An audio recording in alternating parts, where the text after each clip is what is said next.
সংবাদ সবাইকে স্বাগত জানাচ্ছি। আমি ফিরোজ তোহা। শুরুতে সংবাদ শিরোনাম। গাজী নজরুলকে বহিষ্কারের খবর জানিয়ে সিইসি স্পিকারকে জামাতের চিঠি। রাষ্ট্রপতির পদত্যাগ নিয়ে যা বললেন আসিফ মাহমুদ। জুলাই আন্দোলনে বেসরকারি বিশ্ববিদ্যালয়ের শিক্ষার্থীদের ভূমিকা ঐতিহাসিক। শুক্রবার ভারত জুড়ে বিক্ষোভের ডাক ককরোচ পার্টির। শুনছিলেন সংবাদ শিরোনাম, এবারে বিস্তারিত। গাজী নজরুলকে বহিষ্কারের খবর জানিয়েছে সিইসি স্পিকারকে জামায়াতের চিঠি। সাতক্ষীরা 4 আসনের সংসদ সদস্য গাজী নজরুল ইসলামকে দল থেকে বহিষ্কারের সিদ্ধান্ত জানিয়েছে প্রধান নির্বাচন কমিশন সিইসি ও জাতীয় সংসদের স্পিকারের কাছে চিঠি দিয়েছে বাংলাদেশ জামাতে ইসলাম। বৃহস্পতিবার পাঠানো ওই চিঠিতে দলটির কেন্দ্রীয় নির্বাহী পরিষদের সিদ্ধান্তের বিষয়টি অবহিত করে প্রয়োজনীয় ব্যবস্থা নেওয়ার অনুরোধ জানানো হয়েছে। চিঠিতে দেখা যায়, বৃহস্পতিবার বাংলাদেশ জামাতে ইসলাম সেক্রেটারি জেনারেল মিয়া গোলাম পরোয়ার সই করা একটি পত্র প্রধান নির্বাচন কমিশনের কাছে পাঠানো হয়েছে। চিঠির বিষয় হিসেবে উল্লেখ করা হয়েছে গাজী নজরুল ইসলাম সংসদ সদস্য বাংলাদেশ জামাতে ইসলাম থেকে বহিষ্কার। চিঠিতে বলা হয়েছে, সম্প্রতি সাতক্ষীরা 4 আসনের সংসদ সদস্য গাজী নজরুল ইসলামের বিরুদ্ধে বিভিন্ন গণমাধ্যমে প্রকাশিত খবরের বিষয়ে পরিচালিত সাংগঠনিক তদন্তের তার নৈতিক লঙ্ঘন প্রমাণিত হয়েছে। এর প্রেক্ষিতে বাংলাদেশ জামাতে ইসলামী গঠনতন্ত্রের 62 নম্বর ধারা অনুযায়ী তাকে দল থেকে বহিষ্কার করা হয়েছে। এতে আরো উল্লেখ করা হয়, গত 22 জুলাই বিরোধী দলীয় নেতা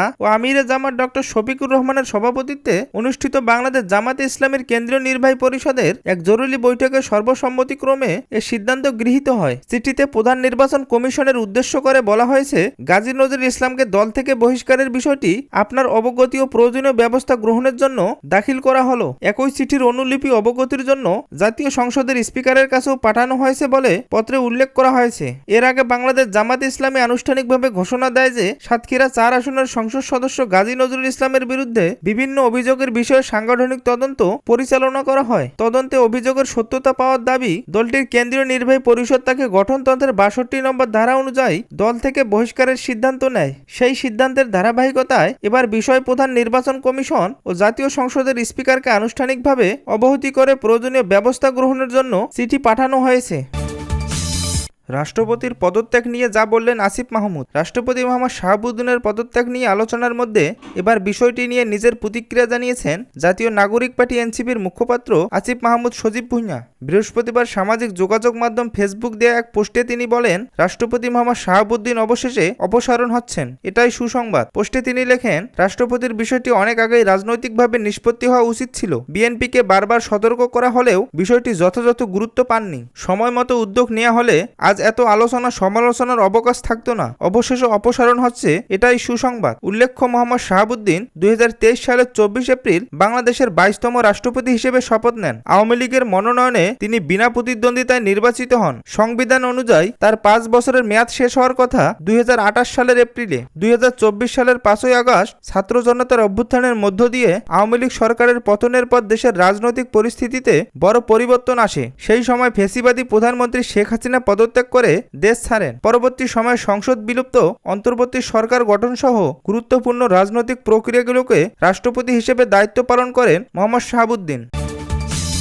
জুলাই আন্দোলনে বেসরকারি বিশ্ববিদ্যালয় শিক্ষার্থীদের ভূমিকা ঐতিহাসিক। মুক্তিযুদ্ধ বিষয়ক প্রতিমন্ত্রী ইশরাক হোসেন বলেছেন, জুলাই গণ অভ্যুত্থানে বেসরকারি বিশ্ববিদ্যালয় শিক্ষার্থীদের ভূমিকা ছিল ঐতিহাসিক এবং আন্দোলনকে সফল করার ক্ষেত্রে সেটি একটি টার্নিং পয়েন্ট হিসেবেও কাজ করেছে। বৃহস্পতিবার রাজধানীর উত্তরায় অতীশ দীপঙ্কর বিজ্ঞান ও প্রযুক্তি বিশ্ববিদ্যালয়ের স্থানীয় ক্যাম্পাসে বেসরকারি বিশ্ববিদ্যালয় ছাত্রদল আয়োজিত ছাত্র জনতার ঐতিহাসিক গণ অভ্যুত্থান জুলাই 2024-এ বেসরকারি বিশ্ববিদ্যালয় শিক্ষার্থীদের গৌরবোজ্জ্বল অবদান এবং শহীদ ও আহত শিক্ষার্থীদের স্মরণে আয়োজিত স্মরণ সভায় তিনি এসব কথা বলেন। প্রতিমন্ত্রী ইশরাক হোসেন বলেন, আন্দোলনের সময় কিছু অংশ সরকারের সঙ্গে আলোচনার মাধ্যমে পরিস্থিতি শান্ত করার চেষ্টা করলেও বেসরকারি বিশ্ববিদ্যালয়ের শিক্ষার্থীরা কোনো ব্যক্তিগত স্বার্থে নয়, বরং মানুষের উপর অত্যাচার নির্যাতনের প্রতিবাদে নিজ উদ্যোগে রাজপথে নেমে আসেন। প্রতিমন্ত্রী আরও বলেন, 18 জুলাই রামপুরা এলাকায় প্রাইভেট বিশ্ববিদ্যালয়ের 6 জন শিক্ষার্থী শহীদ হওয়ার ঘটনা আন্দোলনের মোড় ঘুরিয়ে দেয়। এরপর ছাত্র জনতার আন্দোলনে সব শ্রেণী পেশার মানুষ, দলমত, ধর্মবর্ণ নির্বিশেষে যুক্ত হন এবং দীর্ঘ দেড় দশকের ফ্যাসিবাদী শাসকের অবসান ঘটাতে সক্ষম হন। তিনি বলেন, আমরা কোনোদিনই অন্য কোনো দেশের দাস হয়ে থাকব না। আমরা আত্মমর্যাদা নিয়ে বাংলাদেশি পরিচয় নিয়ে আগামী দিনে আমাদের রাষ্ট্রকে গড়ে তুলব এবং সামাজিক, অর্থনৈতিক ও আন্তর্জাতিক সব দিক থেকে বাংলাদেশ একটি শক্তিশালী রাষ্ট্র হিসেবে প্রতিষ্ঠিত করব।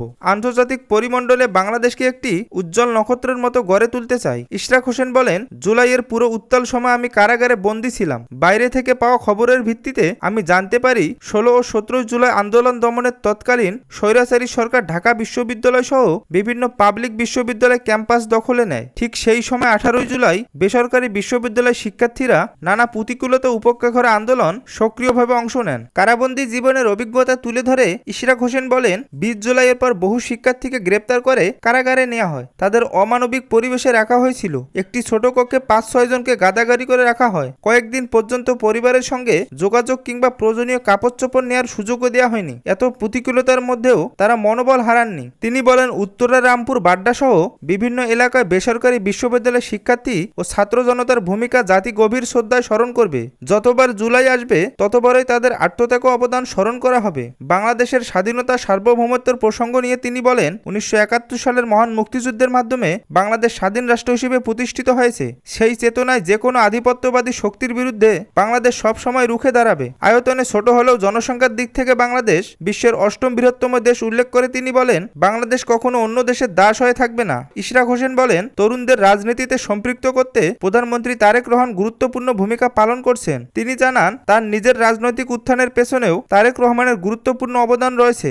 জুলাই অভ্যুত্থানে তারেক রহমানের নির্দেশনা ও নেতৃত্বে বেসরকারি বিশ্ববিদ্যালয় ছাত্রদল, কেন্দ্রীয় ছাত্রদল, বিএনপি এবং দলটির অঙ্গ সহযোগী সংগঠন নেতাকর্মীরা আন্দোলনে অংশ নেন এবং আন্দোলনকে চূড়ান্ত লক্ষ্যে পৌঁছে দিতে ভূমিকা রাখেন। ভবিষ্যতেও তারেক রহমানের নেতৃত্বে তরুণদের সঙ্গ নিয়ে দেশের জন্য কাজ করে যাব ইনশাআল্লাহ। বেসরকারি বিশ্ববিদ্যালয় ছাত্রদলের সভাপতি মোহাম্মদ আবু হরারার সভাপতিত্বে ও সাধারণ সম্পাদক মোহাম্মদ রাজিবুল ইসলাম তালুকদার বিন্দুর সঞ্চালনায় স্মরণ সভায় আরও উপস্থিত ছিলেন বাংলাদেশ জাতীয়তাবাদী ছাত্রদলের সভাপতি রাকিবুল ইসলাম রাকিব সহ জুলাই যোদ্ধা বিশ্ববিদ্যালয়ের শিক্ষার্থীরা।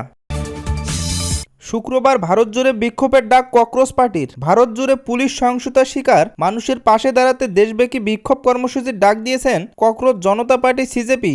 বৃহস্পতিবার সামাজিক যোগাযোগ মাধ্যম এক্সে দেয়া এক বার্তায় আগামীকাল এই দেশের বিক্ষোভ কর্মসূচি পালনে শিক্ষার্থী ও দেশের জনগণের প্রতি আহ্বান জানিয়েছেন সংগঠনটি। এক্সে দেয়া পোস্টে বিক্ষোভের আয়োজকদের উদ্দেশ্যে সিজেপি বলেছে, পুরো সমাবেশের সামনে শিক্ষার্থীদের দাবিগুলো উচ্চস্বরে পড়ে শোনান। অনুমতি ও আনুষঙ্গিক বিষয়গুলোর জন্য ছাত্র সংগঠন ও অন্যান্য সংগঠনকে পারস্পরিক সহযোগিতা ও একসঙ্গে কাজ করতে হবে। এর আগে বৃহস্পতিবার সকালের দিকে দেশটির আলোচিত এই আন্দোলনের প্রতিষ্ঠাতা অভিজিৎ দীপকে বলেছেন, তীব্র জ্বর ও শরীর ব্যথার কারণে যত্তর মন্তরের বিক্ষোভস্থল থেকে তাকে কয়েক ঘন্টার জন্য দূরে থাকতে হচ্ছে। সিজেপির এই নেতা বলেছেন, গত কয়েকদিন ধরে জ্বর ও প্রচণ্ড শারীরিক যন্ত্রণা সহ্য করে ব্যথার ওষুধ খেয়ে কাজ চালিয়ে যাচ্ছিলাম। আজ যন্তর মন্তরে আমাকে না পেলে ক্ষমা সুন্দর দৃষ্টিতে দেখবেন। শরীর সুস্থ করতে কয়েক ঘন্টা বিশ্রামের জরুরি প্রয়োজন। সন্ধ্যার মধ্যে আবারও আন্দোলনের মাঠে ফিরে আসব।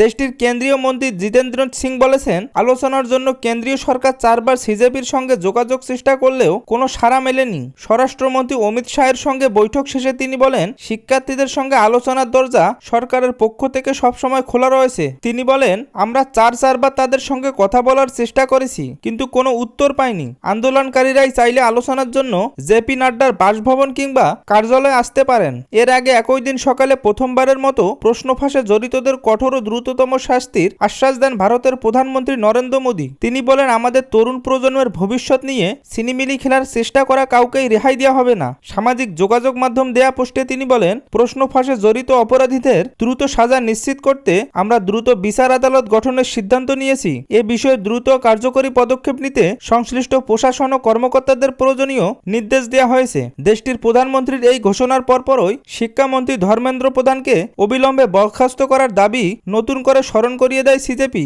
প্রধানমন্ত্রীর বক্তব্যকে কেন্দ্র করে শিক্ষার্থীকে খোঁচা দিতেও ছাড়েননি সিজেপির প্রতিষ্ঠাতা অভিজিৎ দীপকে। ভারতের এই প্রধানমন্ত্রীর ঘোষণার করা সমালোচনা করে কংগ্রেস নেতা রাহুল গান্ধীও বলেছেন, প্রধানমন্ত্রী মোদী আসলে দেশের তরুণদের ভবিষ্যতের সবচেয়ে বড় ক্ষতি করছেন। শিক্ষামন্ত্রী ধর্মের প্রধানের পদত্যাগ এবং গত 20 জুলাই আন্দোলনরত শিক্ষার্থীদের উপর পুলিশি হামলার ঘটনায় জড়িতদের দৃষ্টান্তমূলক শাস্তি সহ 3 দফা দাবি তুলে ধরেন তিনি। রাহুল রাহুল গান্ধী বলেন, আমাদের তরুণদের ভবিষ্যৎ ধ্বংসের প্রধান কারিগর আপনি নিজেই। আপনার আমলেই গোটা শিক্ষা ব্যবস্থাকে দখল ও পঙ্গু করে দেওয়ার সুযোগ দেওয়া হয়েছে। এর পেছনে থাকা প্রতিটি অপরাধীকেই আপনি সুরক্ষা দিয়েছেন। তিনি বলেন, শিক্ষার্থীদের দাবি অত্যন্ত পরিষ্কার। ধর্মেন্দ্র প্রধানকে অবিলম্বে বরখাস্ত করতে হবে, সাধারণ শিক্ষার্থীদের কাছে ক্ষমা চাইতে হবে এবং আন্দোলনকারীদের উপর হামলাকারীদের বিরুদ্ধে কঠোর আইনি ব্যবস্থা নিতে হবে।